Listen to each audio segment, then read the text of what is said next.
নমস্কার বন্ধুরা, welcome to Mansi home diary. একটি সুন্দর ফুলের শুভেচ্ছা জানিয়ে আপনাদেরকে আজকের আমার সকালটা শুরু করছি। দেখুন, প্রত্যেক দিনের মতো আমি আজকেও ছাদে উঠে এসেছি। তো এই যে আমার বাগানের কিছু সামান্য ফুল, দেখুন একটা ছোট্ট কামিনী গাছ, কত ফুল ফুটেছে এই ছোট্ট গাছটাতে। তো এইগুলো আমি প্রত্যেক দিন সকালে নিজে উপভোগ করি এবং আপনাদেরকেও দেখানোর চেষ্টা করি। হয়তো আপনাদের মনে হতে পারে যে প্রত্যেক দিনে এক ভিডিও, কিন্তু না, এইগুলো আমার নিজেরও দেখতে খুব ভালো লাগে এবং আপনাদের সঙ্গেও শেয়ার করতে খুব ইচ্ছে করে। সেই জন্য আমি প্রত্যেক দিন একটু একটু করে এগুলো আপনাদের সঙ্গে শেয়ার করার চেষ্টা করি। চারিদিকে কেমন সবুজই সবুজ, দেখে চোখটা শান্ত হয়ে যায়, শান্তি নিরিবিলি পরিবেশ। নিচে চলে আসলাম, এই যে আমার চুনু মুনু বসে আছে, ওরা মিষ্টি খাচ্ছে। মিষ্টি ওদের খুব প্রিয়, একদম আমার মতন। তো এবার আমি রান্নার দিকে চলে যাব। তার আগে সকালে জল খাবারটা খেয়ে নিতে হবে। আজকে সকালে জল খাবারে ছিল পাউরুটি আর কলা, সেটাই সবাই মিলে খেয়ে নিয়েছি। আজকে আপনাদের সঙ্গে একটি রেসিপি শেয়ার করব, আলু পটল দিয়ে মাছের ডিমের রসা। তো এবার চলুন রান্নাঘরে চলে যাই, রান্নাটা আপনাদের সঙ্গে শেয়ার করব। আমি প্রত্যেক দিন যে রান্নাগুলো করি সেগুলোই আপনাদের সঙ্গে শেয়ার করি। দেখুন, আমি এখানে আলু পটল কেটে নিয়েছি, কেটে জলে ভিজিয়ে রেখেছি। আর এই যে মসুরির ডাল নিয়েছি, ভিজিয়ে রেখেছিলাম রাত্রে, এটা মিক্সিতে পেস্ট করে নেব। আর এই যে আদা লঙ্কা পেঁয়াজ রসুন নিয়েছি বাটার জন্য। আর এই যে মাছের ডিম। চলুন তাহলে রান্নাটা শুরু করা যাক।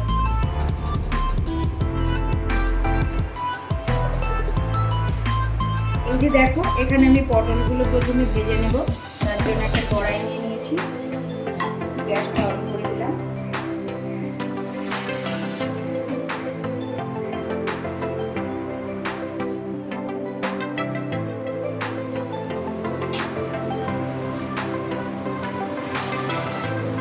কড়াই গরম হয়ে এসেছে, এবার দেখো কড়াই আমি তেল দিয়ে দিচ্ছি পর্যাপ্ত পরিমাণে।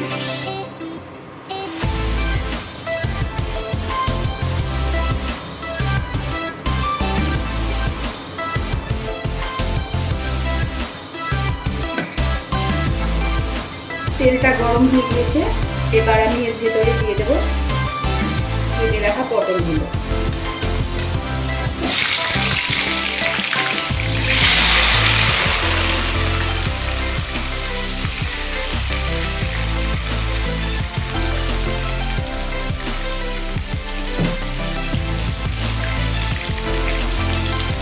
পটলের মধ্যে সামান্য একটু হলুদ দিয়ে দিলাম, যাতে পটলটা সুন্দরভাবে রং ধরে আর ভাজা হয়ে যায়।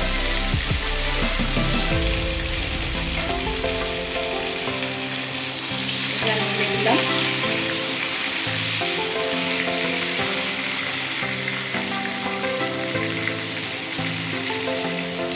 দেখো, আমার পটলগুলো খুব সুন্দর ভাজা হয়ে গিয়েছে। এবার এগুলোকে আমি তেল দিয়ে তুলে নেব।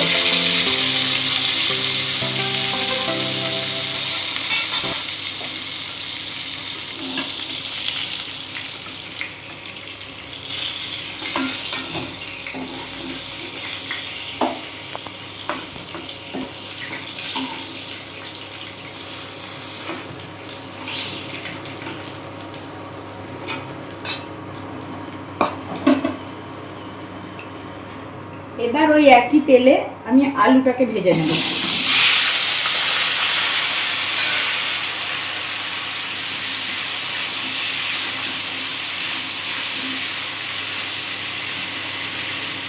দেখো, আলুটা অনেকটা ভাজা হয়ে এসেছে।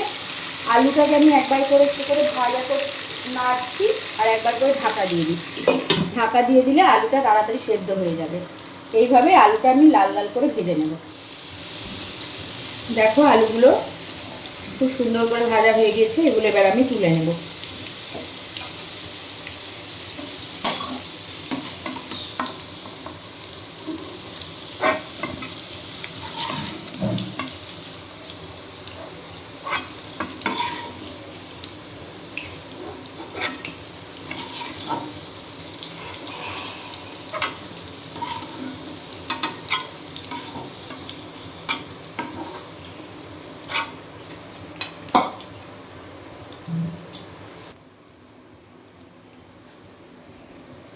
এখানে দেখো আমি মসুরির ডালটা বেটে নিয়েছি। এবার এর ভেতরে এক এক করে মাছের ডিমটা দিয়ে দিলাম।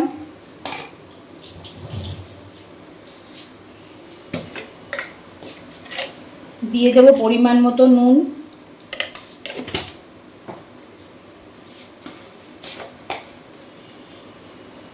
দিয়ে দেবো অল্প হলুদ,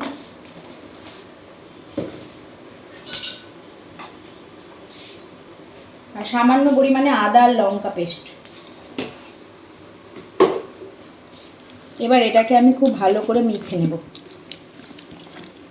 যেহেতু মসুরির ডাল বাটাটা দিয়েছি, ডিমের বড়াটা ভীষণ সফট হয়। এখানে অন্য কিছুও দেওয়া যায়, বেসন বা চালের গুঁড়ো, কিন্তু এইটা দিলে না বেশি সফট হয় এবং ঝোলটাও খুব ভালো ঢোকে। দেখো এর ভেতরে আমি একটু গরম মশলা গুঁড়োও দিয়ে দিলাম, যাতে মাছের ডিমের আষ্টে গন্ধটা চলে যায়। দেখো আমার ডিমটা মাখা হয়ে গিয়েছে, কড়াইয়ে তেলটা গরম হয়ে এসেছে। এবার আমি ডিমগুলো ছেড়ে দেবো বড়া করার জন্য। এইভাবে আমি গরম তেলের মধ্যে দিয়ে দেবো।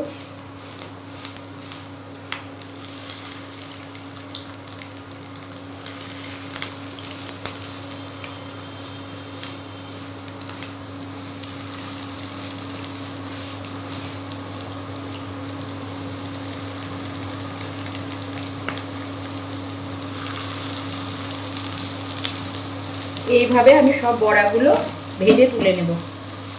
বড়াগুলো এক পিঠ ভাজা হয়ে গিয়েছে, এবার আমি এগুলোকে উল্টে দিচ্ছি। বড়াটা ভাজার সময় ওভেনটা একদম লোয়ে রাখবে, তাহলে আস্তে আস্তে ভেতরটাও সুন্দরভাবে ভাজা হবে। আর খুব জোরে বাড়িয়ে দিলে ভেতরটা কাঁচা থাকবে আর বড়াগুলো উড়ে যাবে। দেখো বড়াগুলো আমার ভাজা হয়ে গিয়েছে, এবার এগুলোকে আমি তুলে নেব।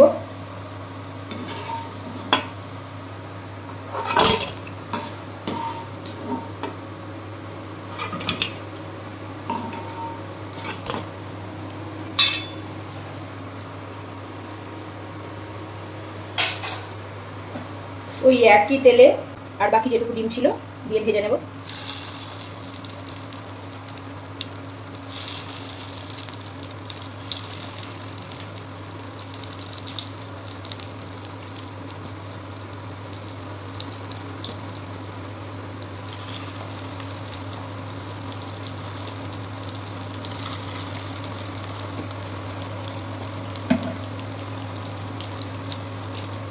বাকি বড়াগুলোও দেখো আমি একই রকমভাবে ভেজে তুলে নেব।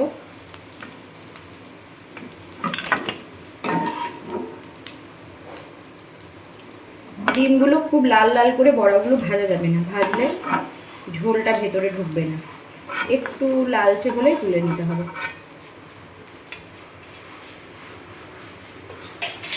এবার দেখো ওই তেলের ভেতরেই আমি নিয়ে নিয়েছি 5 ফোড়ন, তেজপাতা। দেখো আমি নিয়ে নিয়েছি 5 ফোড়ন, এটা গরম মশলা গুঁড়ো আর এটা তেজপাতা। এটা আমি সবটাই ফোড়নের মধ্যে দিয়ে দেবো।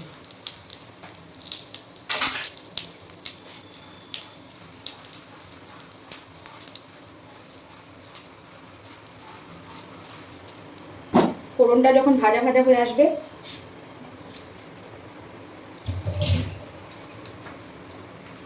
এই যে এখানে আমি বেটে রেখেছি আদা, লঙ্কা, রসুন, পেঁয়াজ আর একটা টমেটো। এটা আমি সবটাই তেলে দিয়ে দেবো।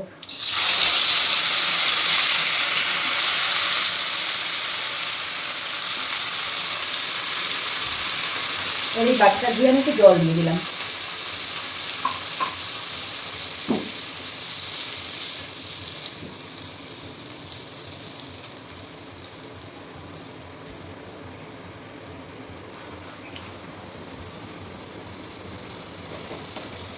এবার এর ভেতরে দিয়ে দেবো হলুদ,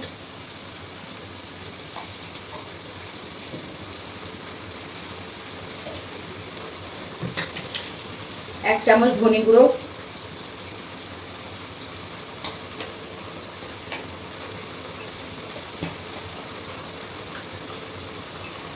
1 চামচ জিরে গুঁড়ো,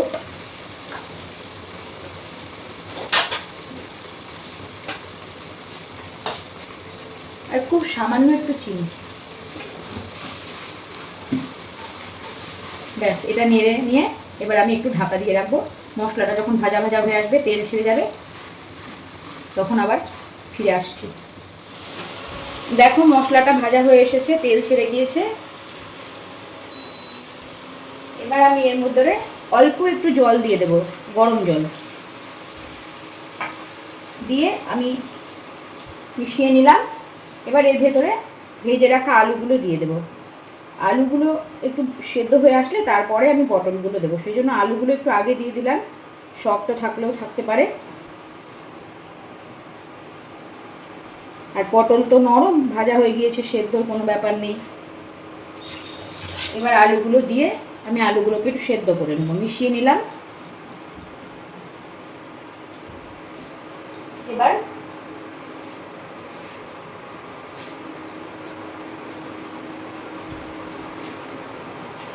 এবার ঢাকা দিয়ে দেব, 5 মিনিট মতো রেখে দেবো এইভাবে, তাতে আলুগুলো খুব সুন্দর সেদ্ধ হয়ে যাবে। তারপরে পটলগুলো দেব। দেখো আলুগুলো এবার সেদ্ধ হয়ে এসেছে, জলটাও শুকিয়ে গিয়েছে। দেখে নিই আলু সেদ্ধ হয়েছে নাকি। হ্যাঁ, এই যে আলু সেদ্ধ হয়ে গিয়েছে। এবার এর ভেতরে আমি দিয়ে দিলাম ভেজে রাখা পটলগুলো। পটলগুলো দিয়ে একটু মিশিয়ে নেব, আর একটু কষানো হয়ে গেলে আমি গরম জল দিয়ে দেব। আমি আলু আর পটল ভাজার সময় নুন দিয়েছিলাম, সেই জন্য এখন টেস্ট করে দেখলাম একটু নুন লাগবে, তাই আমি সামান্য পরিমাণে নুন আবার দিয়ে দিলাম এর ভিতরে। এবার মিশিয়ে নিচ্ছি। দেখো আমার সমস্ত মশলাটা কষানো হয়ে গিয়েছে। এবার আমি ওপর থেকে দিয়ে দেবো গরম জল। খুব বেশি জল দেব না, কারণ একটু গা মাখা মাখা রান্নাটা হবে। জল দিয়ে ভালো করে মিশিয়ে নিয়ে এবার আবার আমি 2-3 মিনিটের মতন ঢাকা দিয়ে দেব। ঝোলটা ফুটে আসলে তখন মাছের ডিমের বড়াগুলো দিলেই রান্না কমপ্লিট।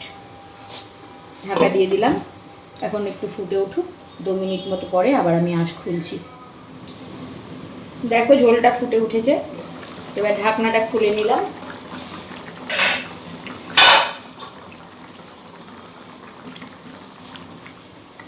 ঢাকনাটা খুলে নিয়ে একটু নেড়ে দিয়ে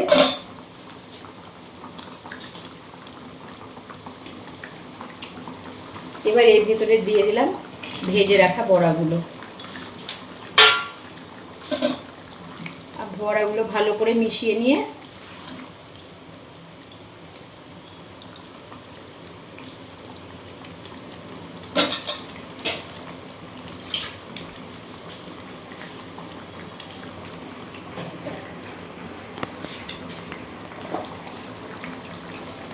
দিয়ে দিলাম সামান্য একটু গরম মশলা,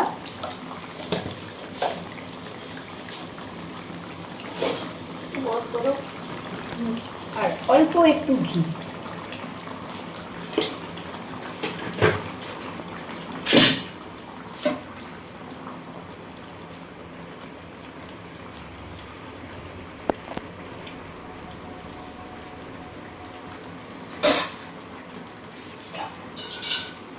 এবার আবার ঢাকা দিয়ে দিলাম 2 মিনিট মতো। এভাবেই গ্যাসটা কমিয়ে রান্না করে নেব, যাতে বড়ার ভেতর ঝোলগুলো ঢুকে যায়।